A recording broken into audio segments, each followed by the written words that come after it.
Welcome to my talk on complex event models for automotive embedded systems. My name is Lukas Krawczyk and this is a joint work from Mahmoud Bazzal, Harald Mackamul, Raphael and Carsten Wolff. Today we will start with a short introduction motivating the need for complex event models, followed by a brief description of the system model used throughout this work. Afterwards, I will outline complex activation patterns that are defined by automotive standards and discuss their impact on response time analysis based on a simple motivational example. In the final part, we will see an evaluation quantifying the impact of using lossless event models on a case study, followed by our conclusion and outlook. Historically, a vehicle was constructed as a distributed EE architecture consisting of mainly encapsulated modular ECUs, each fulfilling a narrow set of functionality, such as serving as a gateway between two types of buses or a controller for a car's engine or airbag. As most of the innovation in the automotive domain is driven by software, this development led to a large number of over 100 ECUs in modern cars. This faced engineers with problems such as high costs or insufficient space that provides the required amount of heat dissipation. In order to cope with this, engineers began to utilize performance gains due to higher frequencies and multi-core processors to integrate more functionality from the same domain to these devices. Over the years, this trend continued and innovation as well as development of vehicles led to even more complex functionality, ultimately shifting the paradigm from distributed EE architectures to cross-domain centralized EE architectures and correspondingly domain-specific ECUs. In the long run, these architectures will evolve towards a vehicle-centralized setup, such that future automotive systems will be comprised of centralized computing platforms with potential zone ECUs that serve as I/O masters and neural networks for the vehicle control computer. Two particular challenges with this evolution are that the integration burden will be shifted to the vehicle network, and ECUs will no longer be developed in isolation by individual companies, but instead be integrated on shared hardware platforms.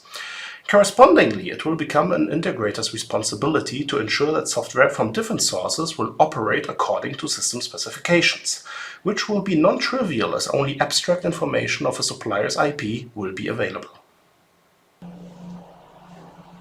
For the remainder of this talk, we consider the following system model.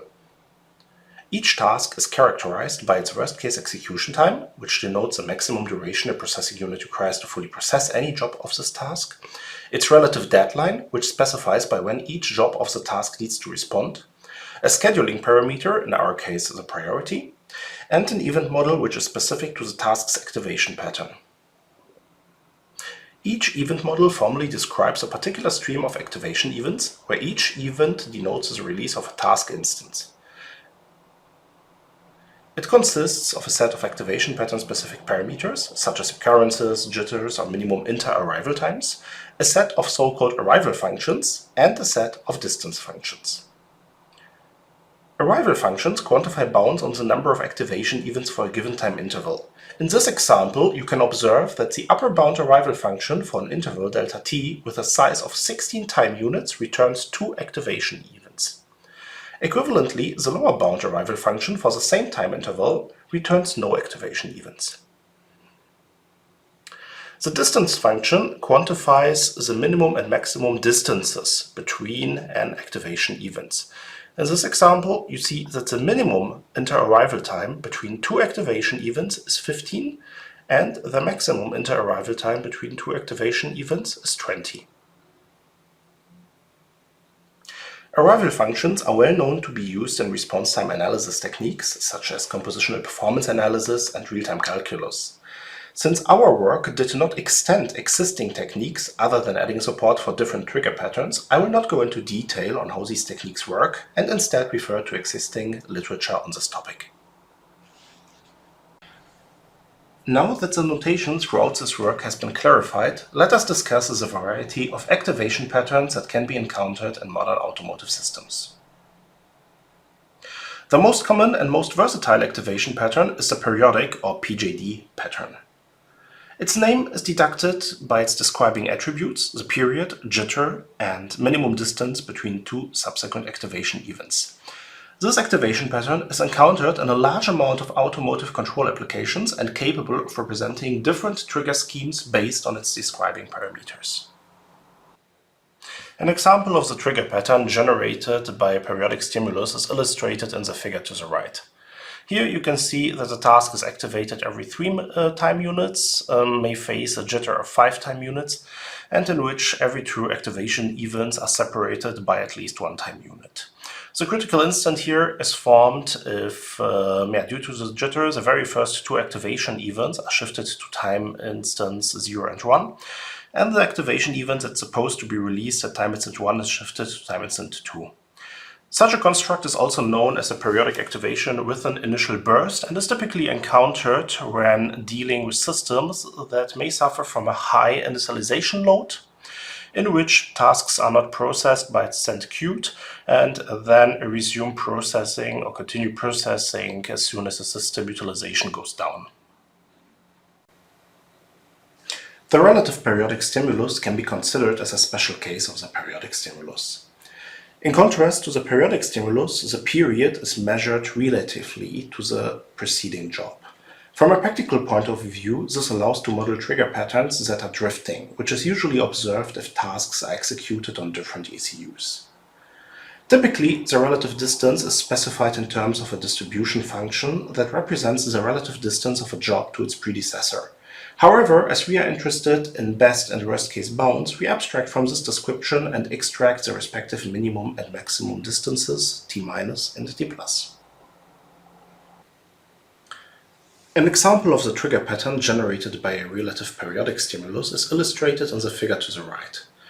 It is well known that the highest load is achieved if all activation events are released as frequent as possible. In this example, this scenario occurs if all jobs are released with a minimum distance of 3 time units to a preceding job. Equivalently, the minimum load is observed if all jobs are released as infrequent as possible, which is observed if they are released with a maximum distance of 5 time units to their predecessor. The periodic burst is another special case of the periodic stimulus. It describes a trigger pattern in which a series of jobs is periodically released in rapid succession. Examples for the usage of bursts are tasks responsible for flushing buffers of communication controllers or smart cameras that periodically transmit data frames with information about identified objects. The periodic burst is characterized by an outer period, the burst length, which specifies the size of the burst window, the minimum inter-arrival time between any 2 activation events, and the number of activation events that are released in the burst window. Again, you will find an example for the trigger pattern generated by a periodic burst in the figure to the right. The burst in this example is released with a period of 8 time units and lasts for 5 time units. During this burst window, 3 burst events are released with a minimum inter-arrival distance of 1 time unit separating any 2 activation events.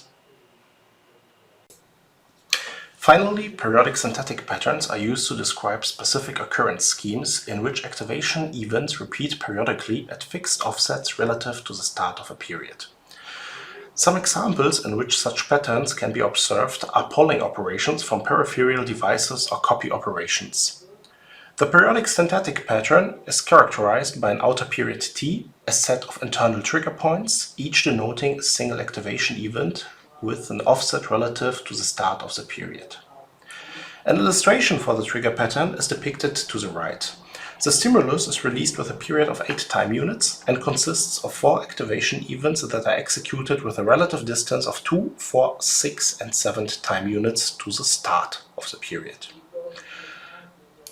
While there are much more activation patterns, I will not go into detail here due to time constraints and the trivial nature of some of the other stimuli.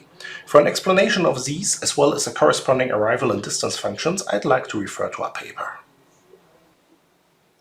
In order to motivate how the previously described patterns can assist in reducing pessimism, and as such result in tighter response time bounds, let us consider the following extremely simplified motivational example in Figure A. We see 2 processors, P1 and P2, that are executing tasks tau1 and tau2 respectively. Tau1 is activated periodically and responds at time instants 10 and 3, We can observe that this response pattern repeats throughout the execution. Tau 2 is triggered by the response of Tau 1. The traditional way of modeling the activation pattern of Tau 2 would be to use a PJD model and calculate the jitter by taking the difference between Tau 1's worst and best case response times, which leads to a jitter of 7 time units. This is illustrated in Figure B. Now let us investigate the impact on the third task, which is co-located with Tau 2 in processor 2.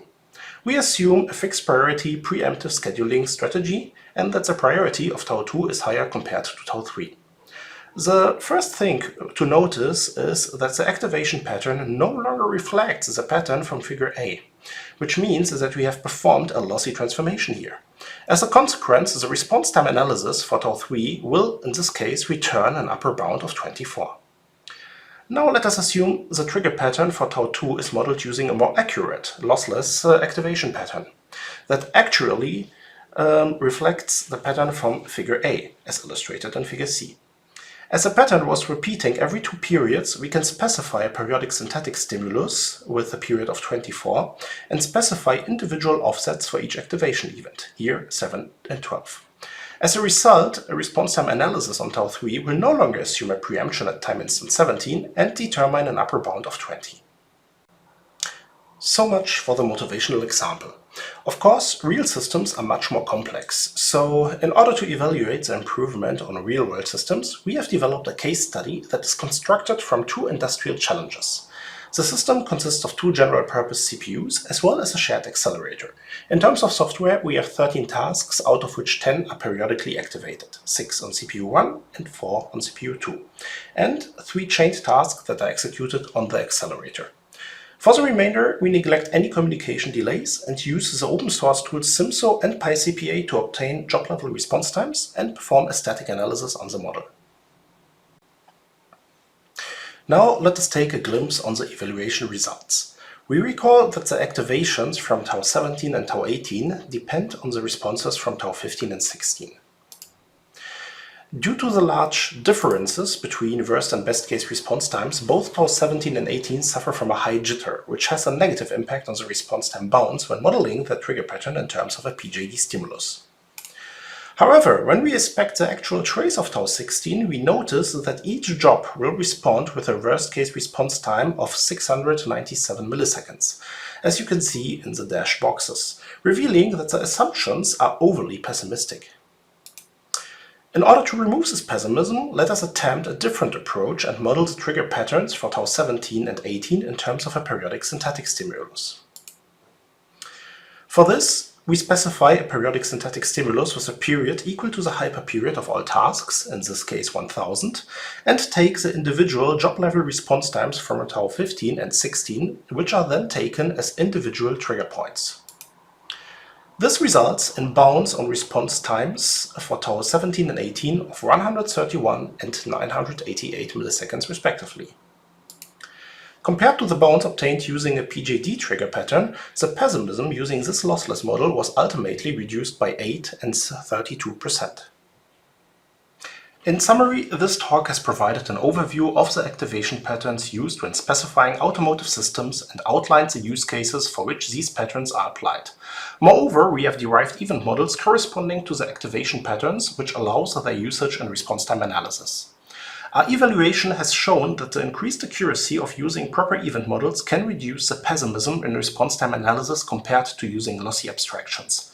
It should be noted, though, that it is of uppermost importance that each event model's individual parameter set accurately reflects the real system's behavior.